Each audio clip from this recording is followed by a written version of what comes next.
Welcome to We Are Libertarians. This week, your host is Chris Spangle. Joining me, as always, is Chris Galt and Creighton Harrington. And that was the Game of Thrones theme. I still haven't caught up with it yet. So Terrible, I know. And also joining us this week for a little bit is Mike Kole. Mike, hey. You can take the mic from Creighton. He probably won't talk too much. Creighton doesn't talk. Yeah. Doesn't need to, at least. Creighton really just doesn't talk on on the show. All he does is contradict all. himself, so we're saving him anyway. This is basically Mike. Basically, Mike, on this show, what we do every week is we come in here and then we bust each other's balls for an hour, like you're supposed to. So yeah. That's the only reason to have co-hosts, right? So the first thing we're going to talk about, the reason we have Mike here on the podcast, is Mike is a former radio disc jockey. Mike, where have you worked at in the past? WCSB. Mostly, it was in Cleveland. It was WCSB and WHK. WHK was actually a sports station. I did sports too.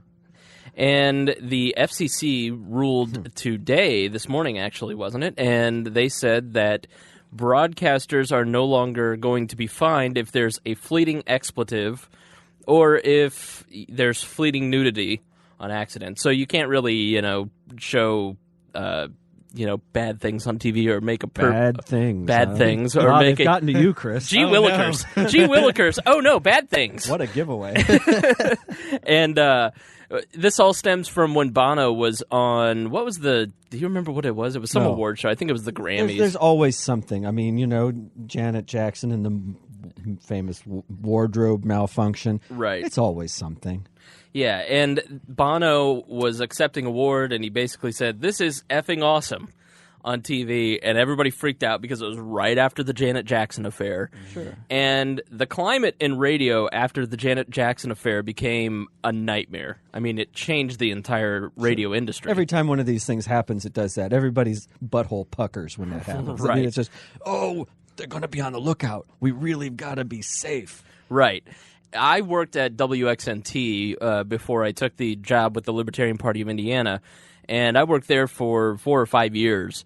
And you really, Bob and Tom used to have all kinds of dirty bits. They had a song called Camel Toe, and it was a double entendre song about a camel in the Middle East.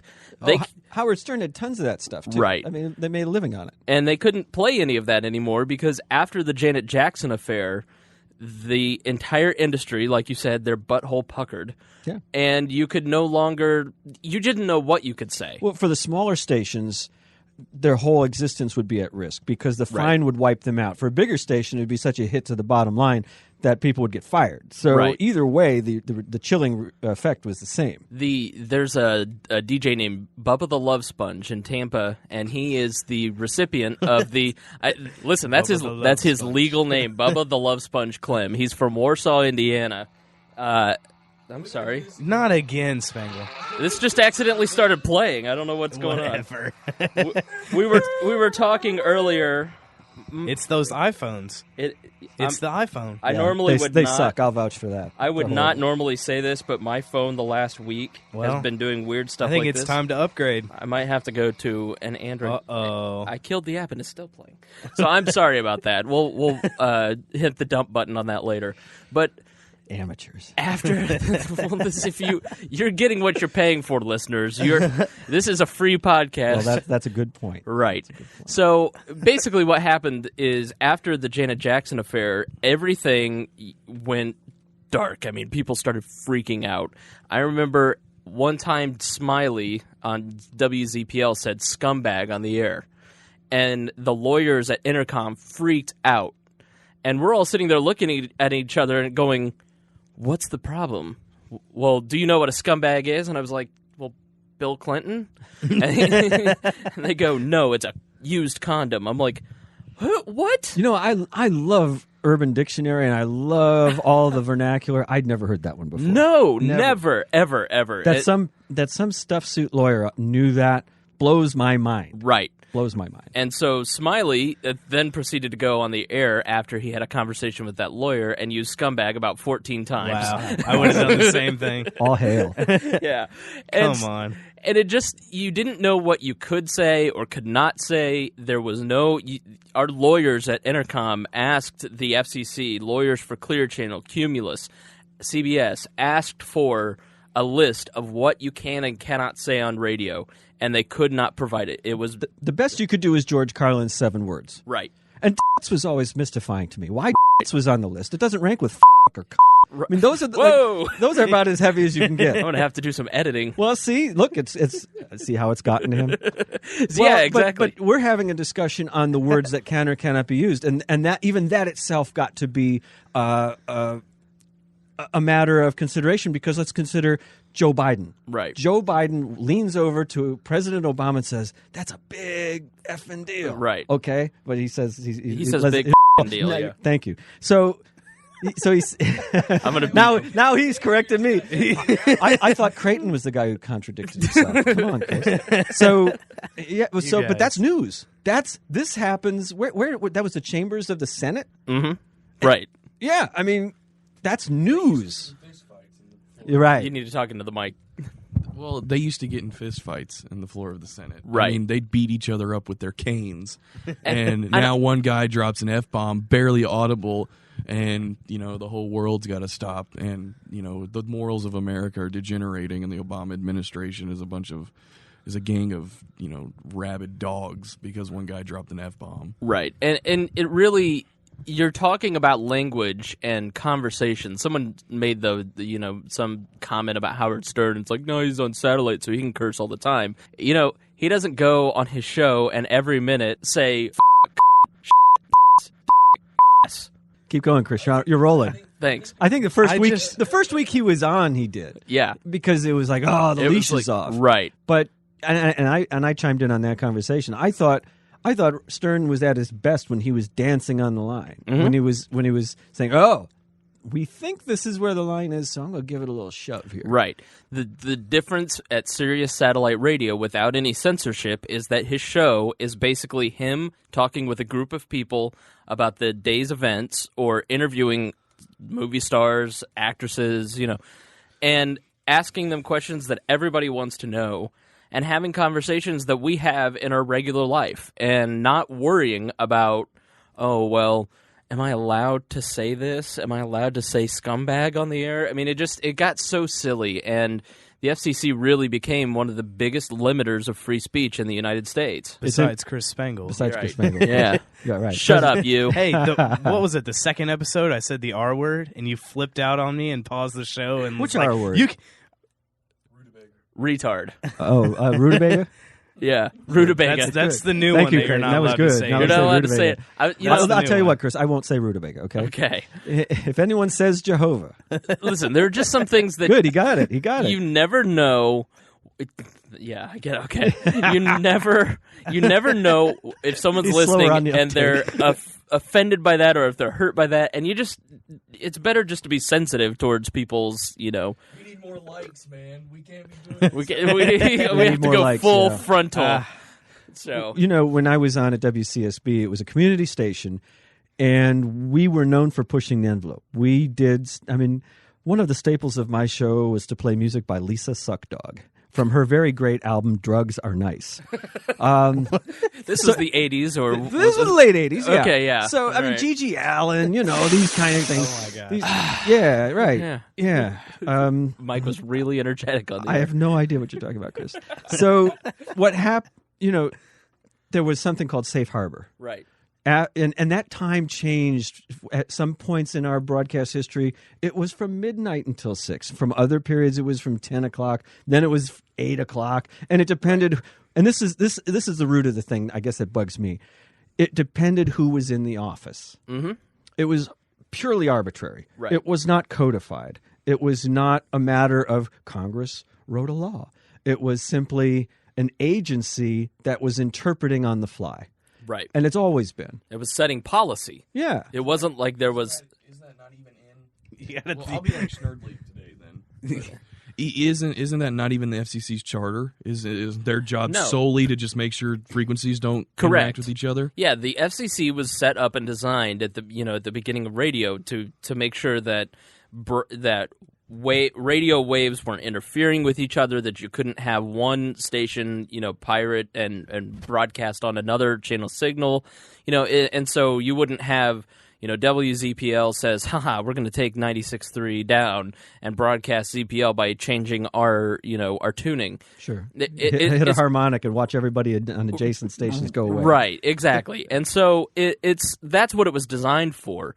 And over time, especially starting in the 80s with the Reagan administration, it started to creep into this area of, well, we need to have community standards. And what really threw the fire on it was Tipper Gore. Is when she came out and started, we need the label on the albums, like Green Day's album, Dookie. We need to put a sticker on that so kids don't buy it. Well, it was before that. It was Two Live Crew. Yeah. It was 83. It was Two Live Crew and the hip hop rap scene. Yeah, it was, there was certain, they had descriptions. There was indecent versus obscene. Mm-hmm. Indecent you could do during the safe harbor. Obscene, never. Right. Never. You're gone if you do that. That's why Loveline is always on after 10 p.m. on a radio station. So Dr. Drew and Adam Carolla used to be on WZPL after 10 o'clock in Indianapolis. And that was an acceptable hour because they think, it's free radio. Every kid has a radio. You turn it on. And most of them are in bed after 10 o'clock, so they're not going to hear discussions about drugs and sex and lifestyle questions, which you can have a doctor on and discuss all that, which is how they get away with it. Sure. But Loveline's way filthier than Howard Stern ever was in the morning. You uttered the one word that speaks to me of what happened over time, and that's creep. It's bureaucratic creep, that you install a bureaucracy and it looks for things to do. Right. And it begins to more broadly and ever increasingly broadly define its own existence and justify its existence. Mm-hmm. Because after all, it's got to chase funding, and it's got to say to the country, this is why we're here. This is what we're doing. We're doing important things, Right. And it starts with the phrase the public interest, broadcasting in the public interest. That's the underpinning of the FCC. Well, what's the public interest? Now, you can define it as saying, okay, making sure that the stations don't overlap one another, that big station A doesn't blow away small station B, that treaties are recognized between nations. For instance, Canada can blow our stations away anytime it wants. Right. That's just a matter of treaty. And we blow away Cuba every time we want. Right. Those things, okay, fine. But to interpret those things, that's what emerges over time, and that's where the bureaucratic creep comes. And they hop on incidents. Two Live Crew, boom, that's just the excuse we're looking for. It reminds me of, let's not waste a good emergency, or however they put it. Janet Jackson, literally, I think it was like 16 complaints to the FCC, and that's in what, a nation of 300 million. Right. Yeah. And it's in my public interest to have Howard Stern on the airwaves, and he was the ratings king everywhere he went, except Indianapolis, actually, because of Bob and Tom. He became number one, and he took these small, struggling stations, he grew them into monsters, and then the FCC drove him off of regular radio onto satellite radio, and billions of dollars of revenue was lost, and it collapsed the entire radio industry. And people like me, I wanted to work in radio for the rest of my life, but there is absolutely zero chance of that ever happening because there is no work, because there is no money. The station that I worked on has 0 employees, and when I started there in 2004, they had 15 employees. And it's because revenue has declined, because radio has become more, in my opinion, more sanitized and more... Well, that's chicken and egg, too. Yeah. Some of it gets to be business plan after a while. Sure. Where you can look at it and say, well, we can survive on a 0.1 here because it costs us so little to program this show that comes for almost, it's so cheap. Right. Yeah, well, we'll fill that with 3 hours of, and then... we'll put those public service ads from the federal government in there, and voila, radio, yeah. Nothing is better than the ad council. Do you feel like it's changing at all? Because I kind of feel like as one generation goes and another becomes your main demographic of what you target. I mean, I feel like our generation doesn't really give a crap, and I know the FCC doesn't really operate upon whether or not they think the public gives a crap. They just want to do it because they're the FCC. Can you say the word crap? You can say you can say crap on the radio if you are talking about gambling. It's an exclamation. It's like, oh crap. You can get away with that. It's like that but South Park if episode. you say, "Hey, hold on, I'll be right back. I have to go take a crap during the break," it's like that. It's like that South Park episode. Wow. As long as you say the S word in the expletive, or as long as you're not being literal about it. The whole episode. You cannot talk about any bodily stupid functions. is that? You can't talk about snot. What? You can't talk about snot. my God. That's right. And so Michael Powell who's Colin Powell's son, was put in charge of the FCC. Michael Powell had no experience in broadcasting, but he was Colin Powell's son, so he got put in charge of the FCC. And he has since apologized for the witch hunt that they went on with broadcasters. You know, they fined Howard Stern millions of dollars. Bubba the Love Sponge got the single largest fine at $750,000 for a bit about Michael Jackson being a pedophile. And it wasn't, you listen to it now, and it's not shocking at all. And it's not, it's not crossing their lines, but it talks about Michael Jackson being a pedophile in a parody manner, and that received a $750,000 fine from the FCC. That is happening less and less and less because it has been clear through the court system that every time the FCC and the government go to defend themselves against CBS, Clear Channel, Intercom, that the courts are siding with broadcasters like they did today. And so it's now opened up a little bit. You still can't say the 7 dirty words unless you're on a government-funded community or public radio station. Ironically, you can go on WFYI here in Indianapolis and say all you want.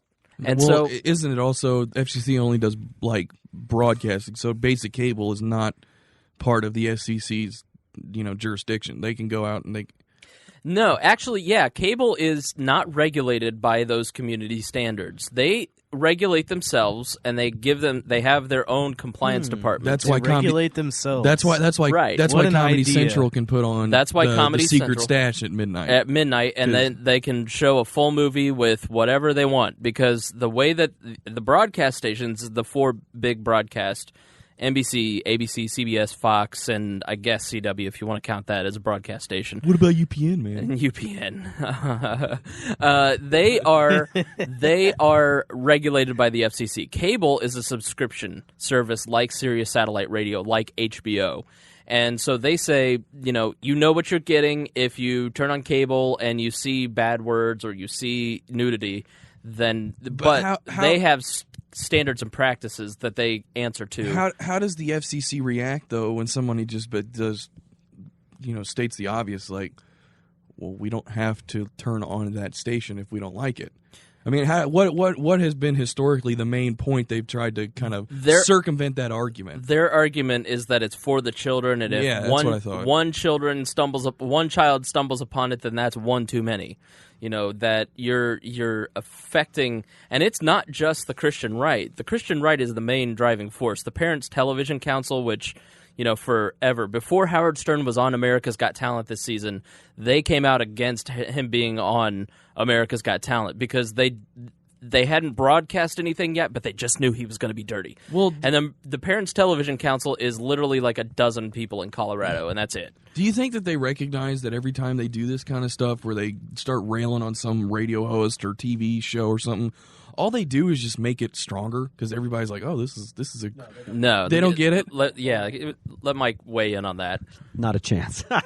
They don't get it. They don't get it. I mean, right. Doesn't the Westboro Baptist Church get a bunch of what assholes they are by putting out the God hates fag signs? No, they don't. They keep doing it. Right. Do you want to tag that there? No, it's okay. Okay, good. I mean, really. That one's not illegal yet. It isn't? No. You're not, yeah. In that context, it's okay. But the R word is. Spangle's Standards and Practices says in that context, I rule that okay. Standards and Practices or a free podcast. We're a free podcast by the Libertarians. And yeah, you've had crusading, people about broadcasts and personal activities for years, they don't get it. They just believe in their righteousness, and that's the beginning and the end of the whole story. To play, they wouldn't like this, but to play devil's advocate, they look at it and they say, well, you don't understand that this is harming you, but we understand that this is harming you, so and we love you. We love you, so we want to protect you. We want to shelter you from bad things.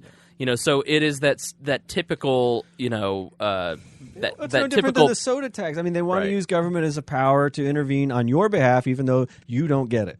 We get it. You don't get it. You're not smart enough. Let us intervene. Right. I know, but it seems to me like Howard Stern probably wouldn't be one of the most well-known radio hosts in the world if the FCC wasn't always on his butt trying to say that you're too crazy, you're doing too much. So people are like, oh, this guy's pushing the line. I think I'll listen to his radio show. It was the mid to late 80s when he had a New Year's Eve special where a guy played a miniature piano with his penis, and that was the first fine. Listen, it was the mid 80s. All right, we don't. All right, I thought I was born in saner times. Yeah, but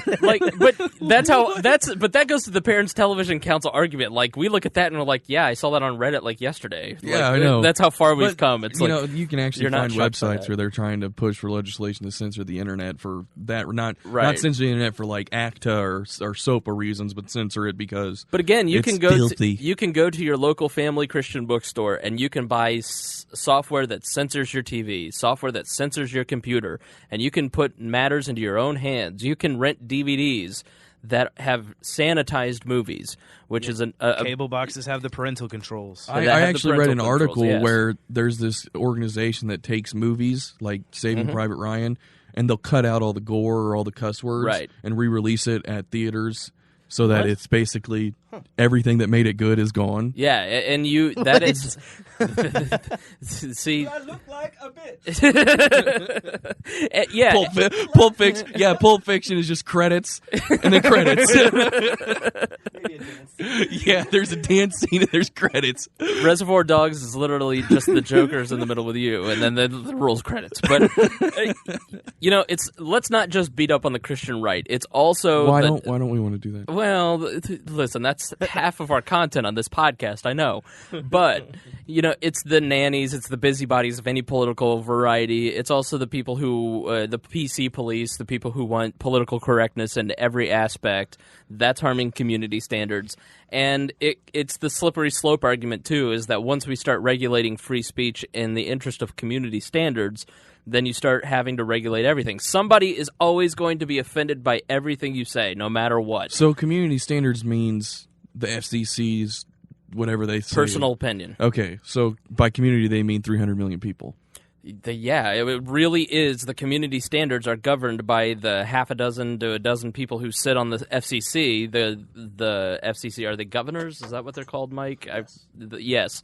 And they basically rule on these cases. They take these complaints, and then they process the complaints. They sit and talk about the complaint, and then they rule one way or the other, and then they send out a fine to the broadcast company or the individual broadcaster. And it's completely limiting of free speech. They limit our free speech, and they're getting better because they have learned from their mistakes of the last 10 years, and mostly because broadcasters and the National Association of Broadcasters are donating to congressmen across the board to make this lighten up a little bit. And you're getting more favorable rulings when you get one of these complaints. When you get 13 complaints for Janet Jackson's supposed nipple, then they say, well, listen, it was a fleeting incident. It wasn't intentional. I'm sorry.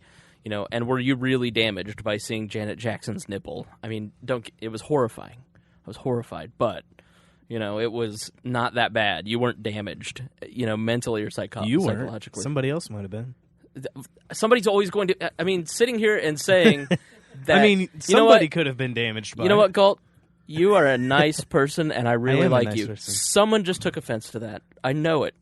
Well, let's hope we get a bunch of boycotters on our podcast. I know. If you hate us. Then we can get big and get some the media. entire premise of the argument rests upon the foundation that everyone has the same exact moral code. And if everyone has the same moral code, then you can actually kind of, you can regulate it, but the thing is not everybody has the same moral code. So something that is tame to the FCC is going to be over the line for, Westboro Baptist Church members or something, right? And you even get to the point where things that are offensive are things that are politically, hot button issues. So right. Some people may find the very mention of, the word homosexual as offensive, but you can't censor that word because that's just a political hot issue. Right. And then you get the entire homosexual segment of America beating on you for being homophobic. Same thing goes, there could be some dudes in backwoods South that think that you say the word African American, it's offensive. Right. And you can't the Westboro Baptist Church will picket Billy Graham's funeral when he passes. I mean, you look, everybody, the society, the community considers Billy Graham a good individual, but they don't. So it just, that's the folly of big government, is that you're trying to fit it, towards the whole. Somebody's always going to get hurt. I think to follow on what he's saying, you can break it down. You can reduce that. Okay, take it away from the federal, say at the state level. You're still going to have those differences. Take it down to the municipal level. You're still going to have those differences. Hell, go on my block where I live. You're going to have those differences. There's my house. There's 6 people in my house, and we argue over this crap all the time. Yeah. Right. So at the end of the day, how it breaks down for me is either there's free speech or there isn't. Right. As moving from, I thought, all right, I've left radio, I'm going into politics, libertarian politics, no longer will my speech be limited. And then I started dealing with candidates in the FEC and the Federal Election Commission and the regulations on campaign finance and how you can place your signs. You have to have a little white box around the paid for by so-and-so candidate on your yard signs. These little tiny dingbat rules that don't really mean anything are limiting to free speech, especially smaller party candidates, that just can't compete with the big guys with the amount of compliance that they have to do. So, the FEC has now, in my eyes, become the greatest free speech limiter in the United States now that the FCC has started to back off. It started to. I'll be interested to see when somebody really pushes the envelope, see what happens with the next decision. Someone really lays a good one. Like a Gilbert Gottfried doing The Aristocrats. Someone broadcasts that in the middle of the night, thinks that's ha, ha, ha funny. Right. Let's see what happens then when the complaint rolls in for that. Because right. I assure you somebody's doing that somewhere. Right. On some 10-watter or 100-watter out there where they do push the envelope. All right. Well, Mike, thanks for joining us and talking about the ruling this morning. My pleasure. Thank you. Galt and I are going to hold the fort for a little bit while Spangle signs some paperwork with our previous He left his phone in here, so it'll probably go off a few times. Yeah. But I guess we can talk about Paul Fest, which we've already talked about once, but Galt can't work the recording program either. But he usually does it. So. Yeah. Anyway, so Paul Fest is coming up. It's going to be right before the Republican National Convention in Tampa. It's going to be an outdoor thing. Florida State Fairgrounds. It's going to it's been 3 days long. As all things with Ron Paul and the Republican Party go, it's been pretty controversial because the RNC has been blocking, and now they say they're going to be okay with it, and all the planning's going forward for the thing. And I wouldn't be surprised if they come down. Oh, we need the fairgrounds, but it looks like if everything goes well and they actually get to do it, it looks like it'll be pretty good. Yep, the Paul Fest. It's paulfest.org, I think. And it says on there that it's going to be the largest freedom festival in history. So I hope it turns out that great. I don't know how many people they're expecting or have bought tickets or whatever, but I'm not sure if I'll be going just because of costs. And it's expensive to go to Tampa for a college kid. So... Yeah, well... Is it... I think you're recording. Okay. I'm fairly certain you're recording. All right. Yep. Okay. So I lost my train of thought. I did. I totally lost my train of thought. Anyway, yeah. So check out Paul Fest if you're interested in going to something like that. I know I missed the Rally for the Republic, and I regret it every day because it was one of his greatest accomplishments in my opinion. And I'm sure this will turn out great, probably way bigger, being outdoors, being at a fairgrounds. So I'm excited to see the turnout, and they still have 3 more sets of speakers and bands and stuff to announce, so I'm excited to see who else is going to go. I heard their headliner band right now is the Misfits. The Misfits? Yeah. So they said they have released one fourth of what they're going to announce. They're going to do it in 4 pieces. So well, I mean, it'll be good. Anytime they have this kind of stuff, they do well, and Ron Paul people are, insane, so they'll hitchhike across the country to get to the thing if they have to. Yeah. But it'll be cool. It'll be nice to have it right next to the RNC, because usually whenever there's some sort of quasi-similar protest, whatever you want to do, something that is kind of piggybacking off of the Republican National Convention, there's always some news story that comes out of it. I remember Rage Against the Machine had a protest outside of the Republican National Convention a few, probably 10 years ago, whenever it was. And of course, there was a riot, because Rage Against the Machine can do nothing in public without causing a riot. But yeah, so last time Ron Paul, he had the Rally for the Republic, and it kind of got a lot more press than the Republican National Convention did. It was right next door, and it was free, and theirs cost money. Yeah, and this will get a lot of press. It'll probably be pretty good, and I don't know. We'll see. The Republican National Convention, I think, will be fun to watch this year anyway. Just because of all the stuff that we figure will go down. It won't be tame. Ron wants it to be tame. The Republican National Committee wants it to be tame. It's not going to be tame. No. It's not going to be tame. I know that some listeners listen to our podcast so they can keep up on some news and current stuff. So I think we should throw in just little things that have been happening. If you haven't been keeping up on the news, Mitch Daniels will now be the president of Purdue University. Oh, really? I didn't even know that. He's supposed to announce today, or he might have. I don't know when, so it might have actually happened by the time this comes out. But, I don't know how the deal worked or whatever, but I do know that that's happened. Something with his private company, and the current president declaring Purdue as a failing school, let Governor Daniels take over. So. Like he's going to be governor president, or he's going to be president when he's done being governor? When he's done being governor. Okay. He'll become president of Purdue. I think that's the announcement today. So I don't know how that's going to change anything with Purdue, or I'm sure he'll do a great job. But that's not where I saw Mitch Daniels going, to be honest. Me either. So other than that, Fast and Furious. Yeah, I guess we can go ahead and talk about that. Big news. Everyone's talking about it. Fast and Furious is getting pretty hot. Representative Issa is, pushing Holder pretty hard, and Holder's basically stonewalling the crap out of him. And now Holder's up for contempt charges that will be voted in the House. And I mean, it's not unheard of. I mean, a lot of people have had contempt charges brought on them by congressmen. Karl Rove had some.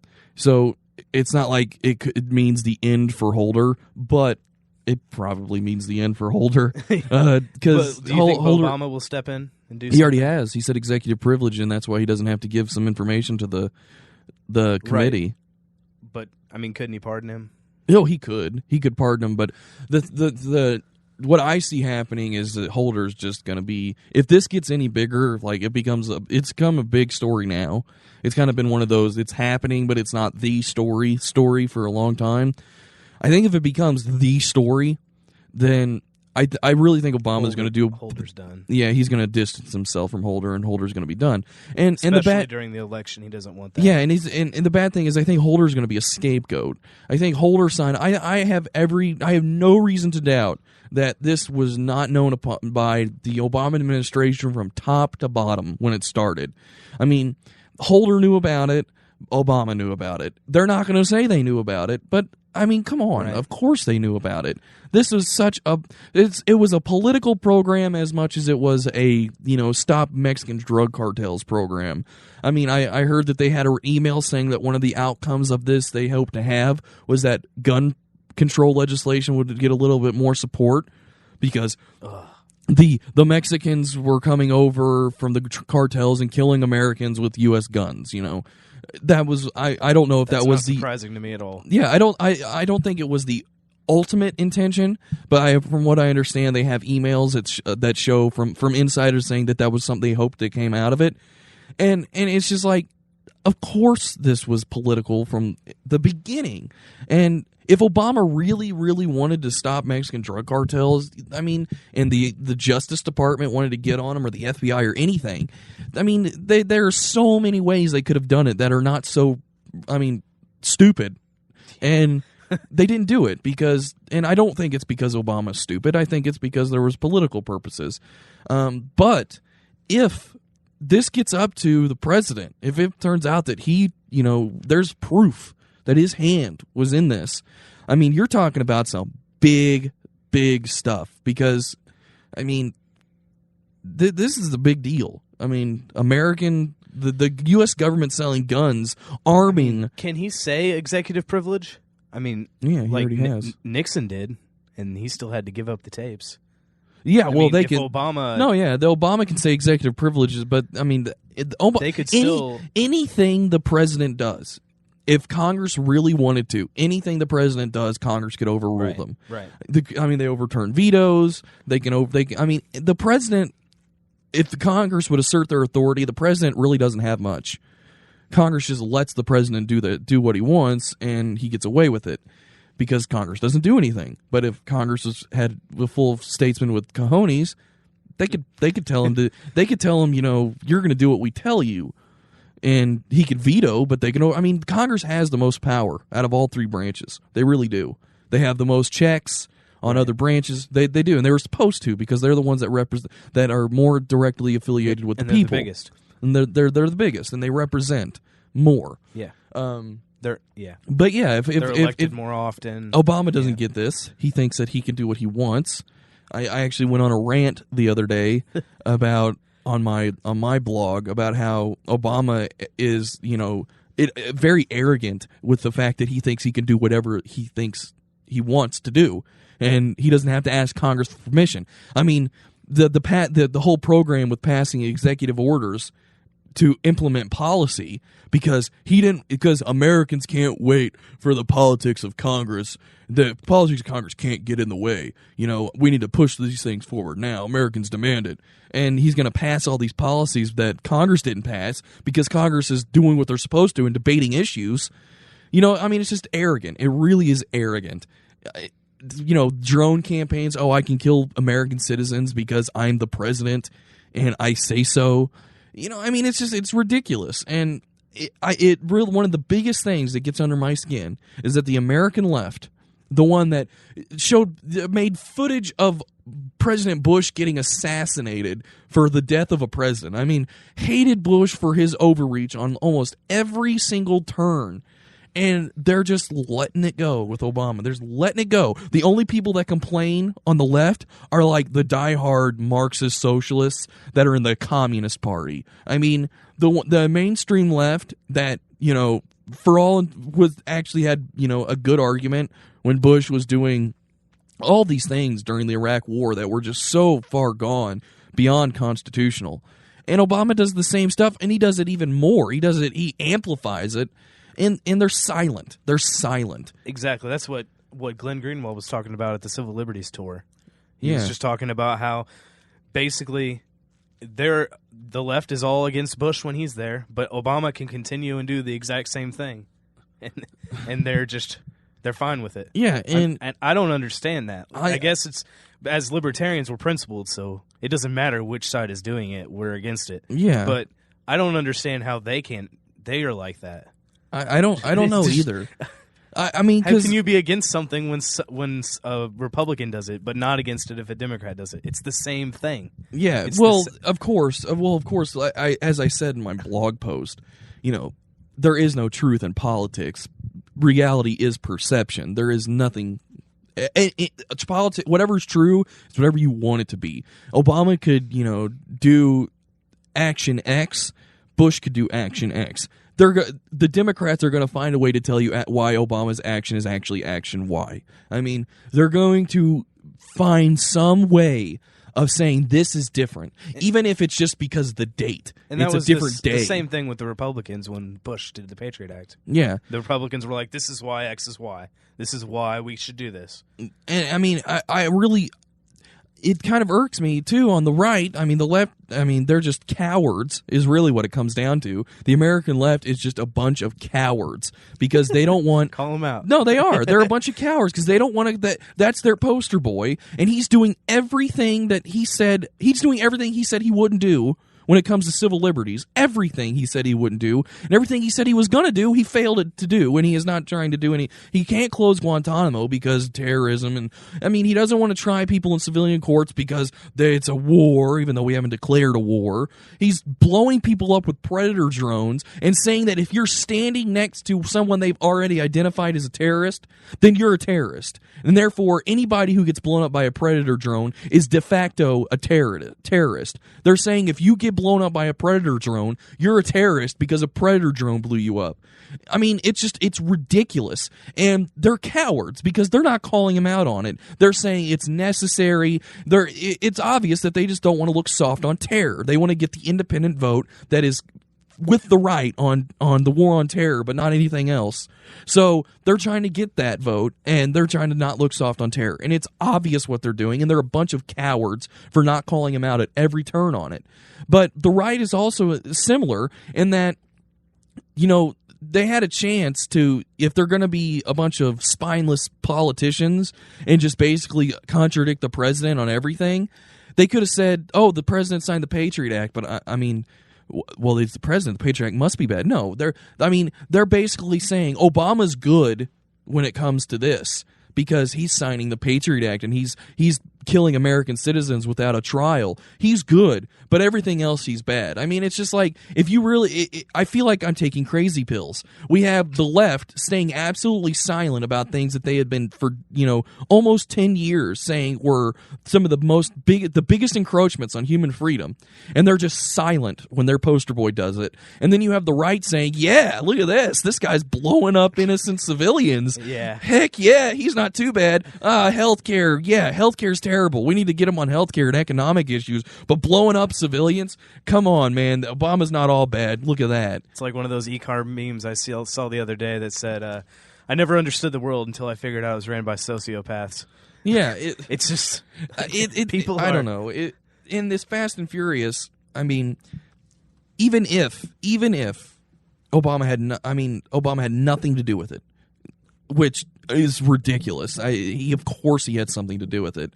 I mean, the fact that he can just say, oh, well, my attorney general, I think that I'm going to say, because I'm the president, that you can't do anything with him because he's my attorney general. Executive privilege. I'm the president. Yeah.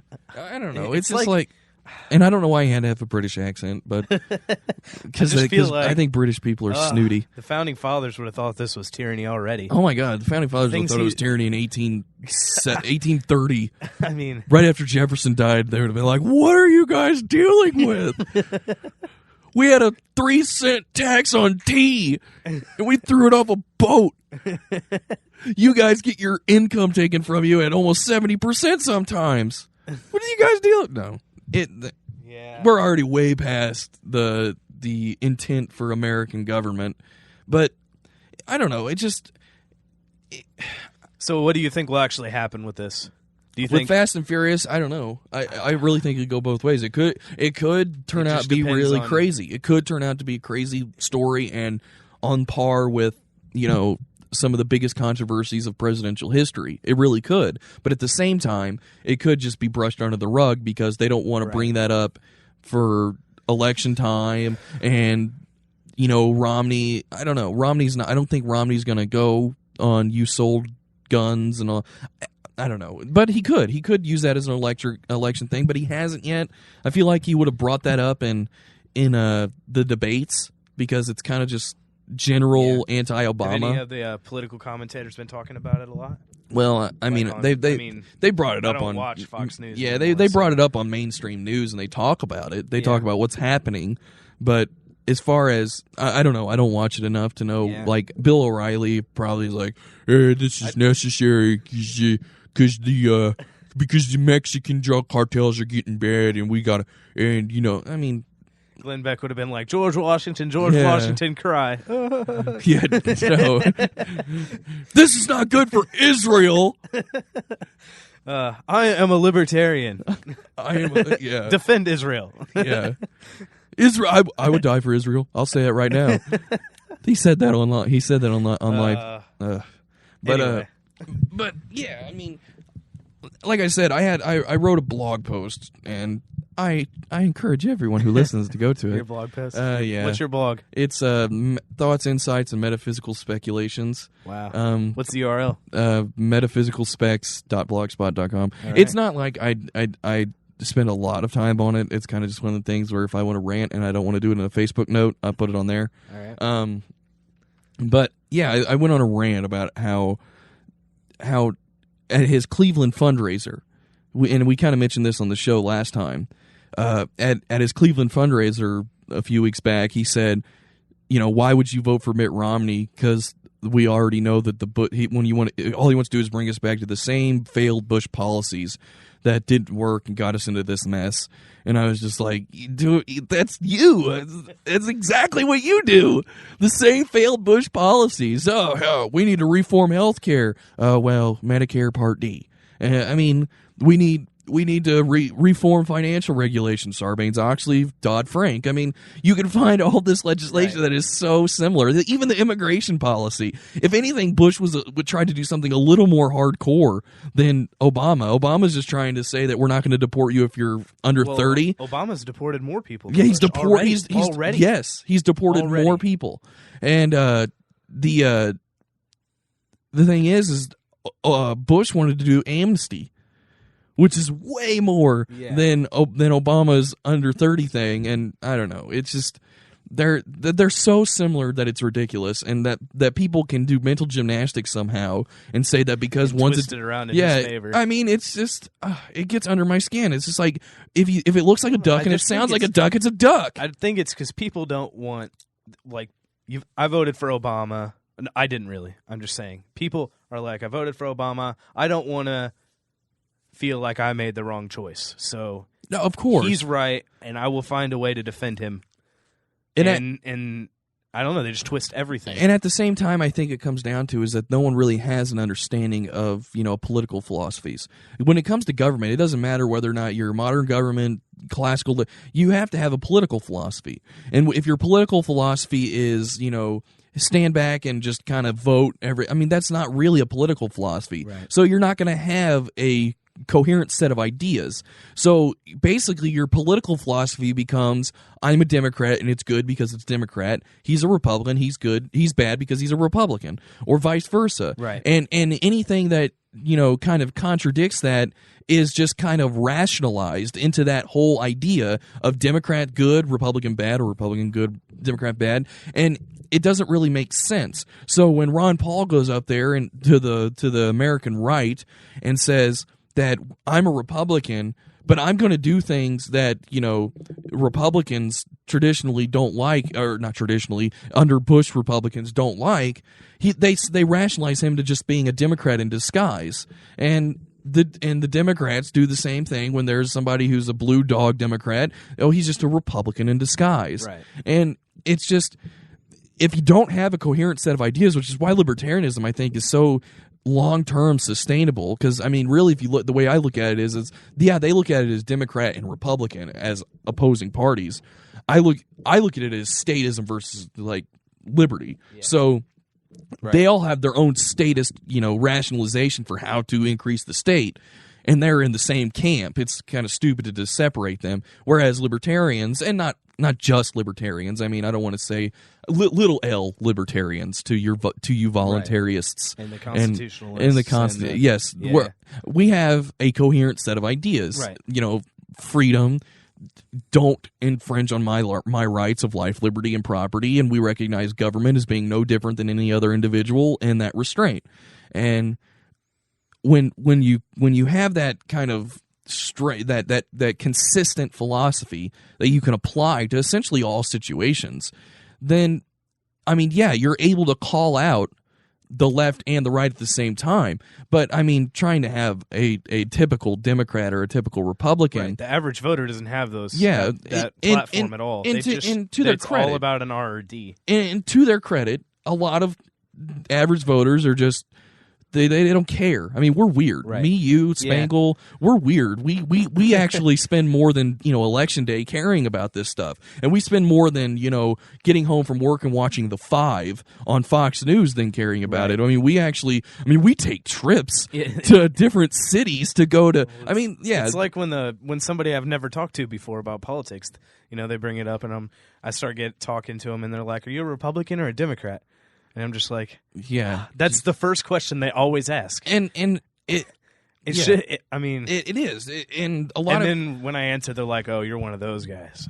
yeah. It's like I actually when I was at work, a long time ago, one of the managers above me was into politics. She's a Republican though. She was really into republicanism, and I say that meaning she was a partisan. Okay. And I said that I was a little L libertarian. She did not know what the little L meant when I said that. So she thought strictly party. She's like, "Well, the Libertarian Party's never going to do anything." And I was like, "Well, I don't believe in just the Libertarian Party. I think Ron Paul, blah, blah, blah. Small government can be Republican and all this kind of stuff."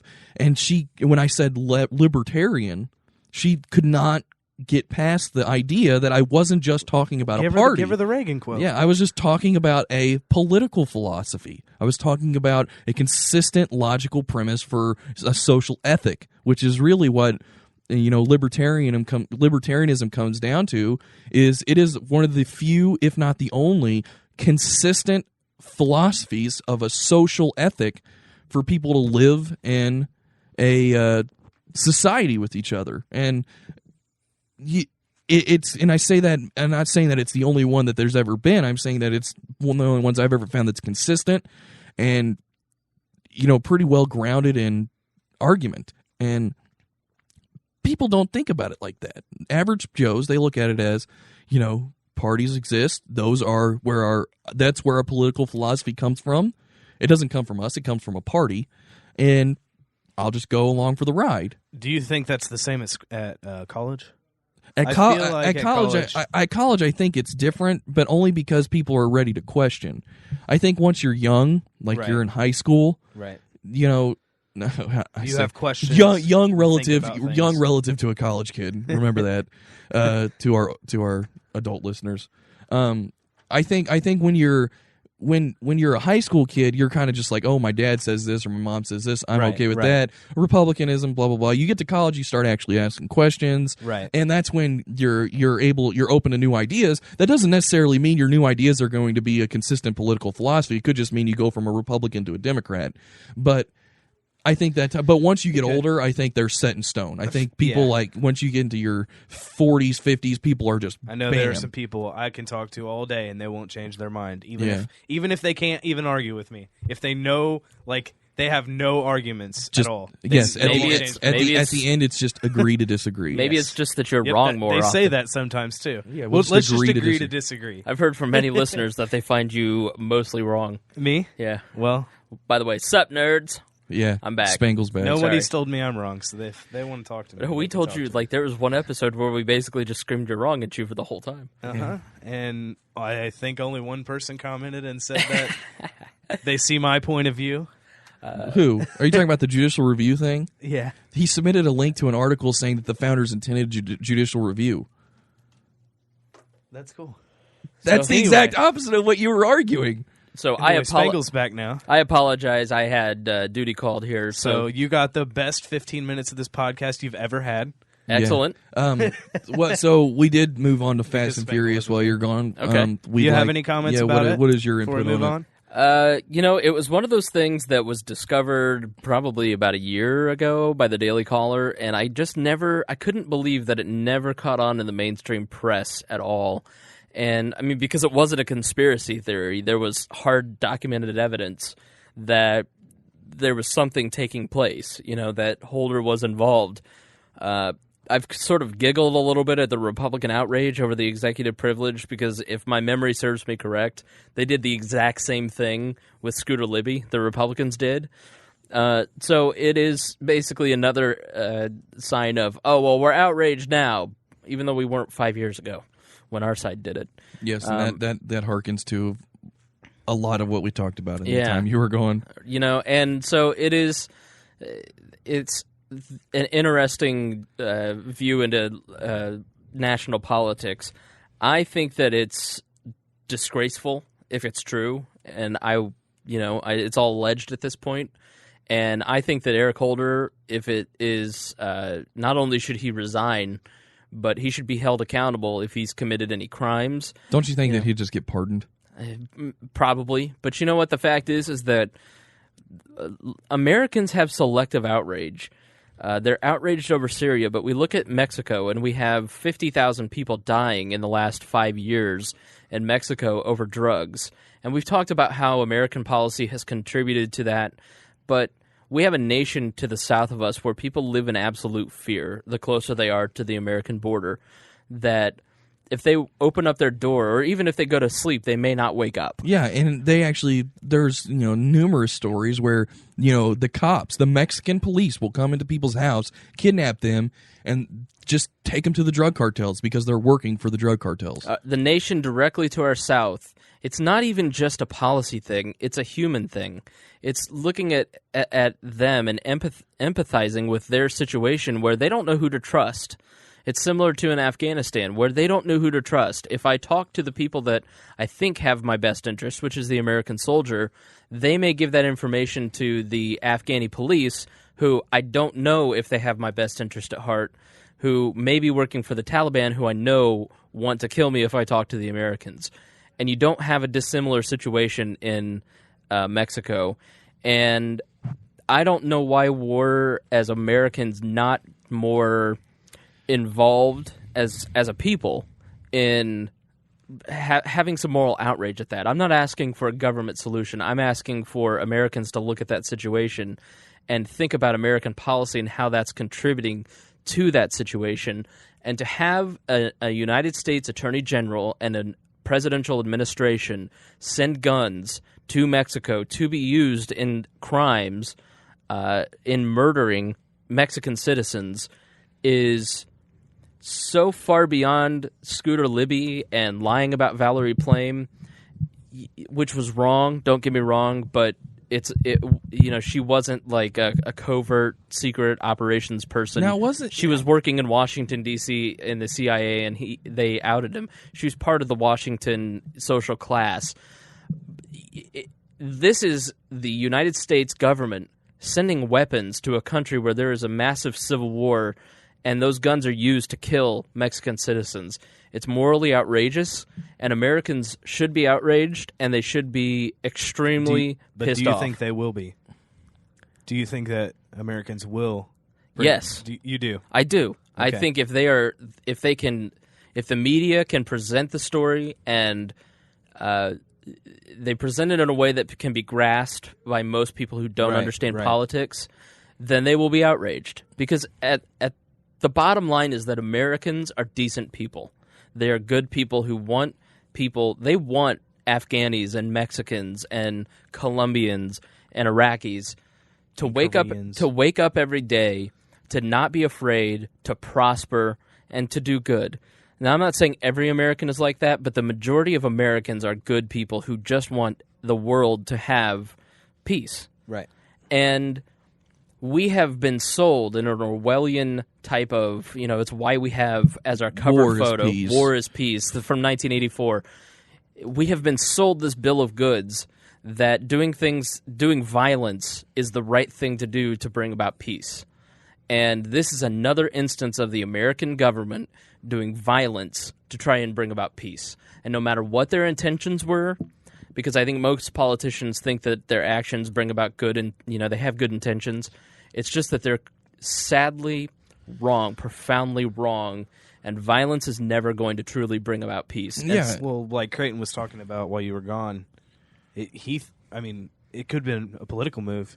just get gun regulations. Yeah, passed I here. actually I heard, and I've heard this. I don't know 100% the truth of the statement, but I've heard that they've actually discovered emails from people within the Fast and Furious program that one of the intentions they had, hoping that would come out of this, was that gun control legislation would be able to get a bigger popular support. Yeah. And it, as far as I understand it, it was not an intent. It was more of a, well, this will be a good byproduct of it. yeah, that's what I thought. You know, and it's just like I feel like that's probably not.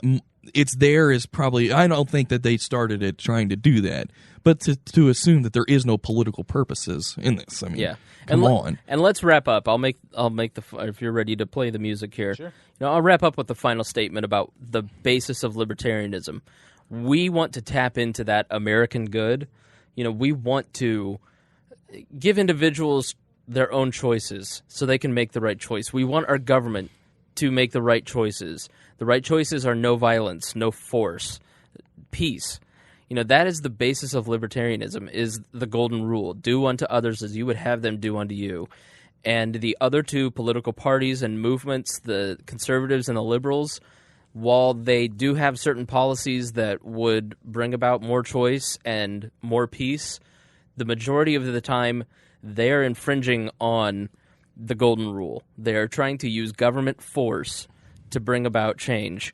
And it will never work, because that is not an American, that is not the human spirit. And libertarianism is perfectly in line with the human spirit, because we all want just to live good lives and make good choices and treat our neighbor right. Do you guys have any final comments? Nope. Are there any events coming up? Nada. LBUS? No. Nope. All right. All right. So hit that final music. Thank you for joining us this week on We Are Libertarians. As always, we record this once a week. If you have any comments for us, go to wearelibertarians.com. That'll take you to our Facebook page. And you can check out... what is this? Say what again? Yes. And we'll go out on our Easter egg with a peaceful movie, Pulp Fiction. You guys have...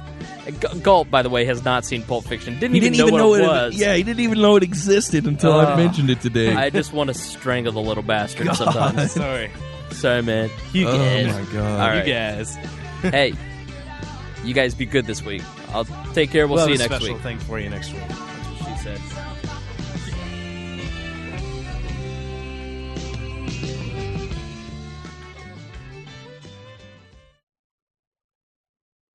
What does Marcellus Wallace look like? What? What country you from? What? What ain't no country I ever heard of? They speak English and what? What? English, mother. Do you speak it? Yes. Then you know what I'm saying. Yes. Describe what Marcellus Wallace looks like. What? Say what again? Say what again? I dare you. I double dare you, mother.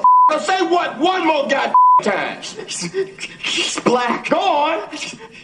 He's bald. Does he look like a bitch? What? Does he look like a bitch? No! Then why you try to him like a bitch, Brett? He did. Yes, you did. Yes, you did, Brett. You tried to and Marcellus Wallace don't like to be by anybody except Mrs. Wallace. This podcast is produced by What is a Hoosier Productions.